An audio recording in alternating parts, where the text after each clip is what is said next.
Assalamu alaikum. Good morning. Good morning, not only Bangladesh, but also around the world, because এই সময় সারা পৃথিবীতে almost good morning except North America.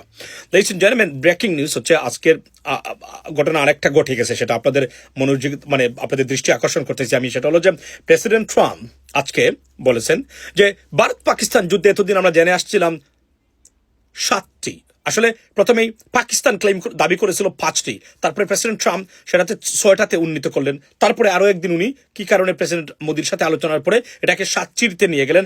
এখন আজকে নাস্তা করার পরে বলছেন উনি 7টি নয় 8টি প্লেন, ভারতের 8টি প্লেন বা 8টা প্লেন ভূপাতিত করেছে পাকিস্তানের এয়ারফোর্স। এটা আমার বক্তব্য, এটা টাইমস অফ ইন্ডিয়ার খবর, আমি আপনাদেরকে পড়ে শোনাই। It's very funny.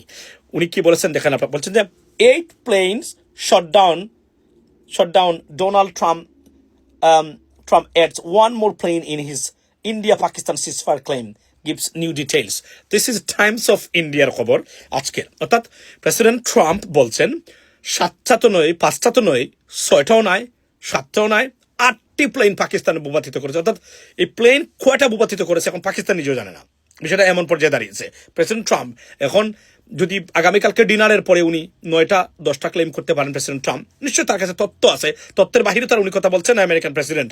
So this is the situation ladies and gentleman. এবং ভারত এগুলা কিভাবে সোয়ালো বা ডাইজেস্ট করবে সেটাই এখন সবচেয়ে আলোচনা বিষয়। কারণ আপনি টাইমস অফ ইন্ডিয়ার এই রিপোর্টটা যদি পড়েন, আপনি আস্তে আস্তে মরবেন। কারণ তারা বুঝতে পারতেছে না যে এটা উনি পাকিস্তান এয়ারফোর্সের প্রধান নাকি আপনার পাকিস্তান মিলিটারির প্রধান হচ্ছেন ফিল্ড মার্শাল আইয়ুব খান। এটাই নিয়ে তারা এখানে প্রশ্ন তুলেছে যে আসলে পাকিস্তানের কয়টা, পাকিস্তান যা দাবি করে নাই প্রেসিডেন্ট ট্রাম্প সেটা দাবি করে বসে আছেন এই মুহূর্তে। এটাই সবচেয়ে ফানি বিষয়। এবং বলাই বাহুল্য, president Trump is really angry, at the Indian government right now.